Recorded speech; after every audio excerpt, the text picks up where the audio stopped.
తులారాశివారికి రాబోయే 48 గంటలు అత్యంత జాగ్రత్తగా ఉండాల్సిన సమయం. మీ జాతకంలో గ్రహాల గమనం అనుకూలంగా లేకపోవడం వల్ల ఒక స్త్రీ వల్ల మీరు ఆర్థికంగా లేదా మానసికంగా నష్టపోయే సూచనలు కనిపిస్తున్నాయి. అది మీ కుటుంబ సభ్యులు కావచ్చు, స్నేహితులు కావచ్చు, లేదా మీరు పనిచేసే చోట ఉన్నవారు కావచ్చు. మీరు అతిగా నమ్మి చెప్పే రహస్యాలు లేదా చేసే ఆర్థిక లావాదేవీలు మీకు ఇబ్బందులు తెచ్చిపెట్టవచ్చు. కాబట్టి ఈ 2 రోజులు ఎవరినీ గుడ్డిగా నమ్మకండి మరియు మీ వ్యక్తిగత విషయాలను ఎవరితోనూ పంచుకోకండి. ముఖ్యంగా ఈ 48 గంటల పాటు ఎవరికీ పెద్ద మొత్తంలో డబ్బు అప్పుగా ఇవ్వడం లేదా ఎవరి మాటలు నమ్మి కొత్త పనుల్లో పెట్టుబడులు పెట్టడం అస్సలు చేయవద్దు. అనవసరమైన వాదనలకు దూరంగా ఉండడం మీ మనశ్శాంతికి ఎంతో మేలు.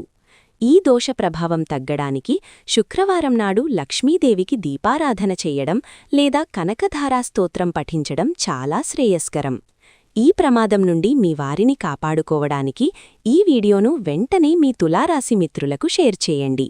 ఇలాంటి మరిన్ని జ్యోతిష్య హెచ్చరికల కోసం మన ఛానల్ని ఇప్పుడే సబ్స్క్రైబ్ చేసుకోండి.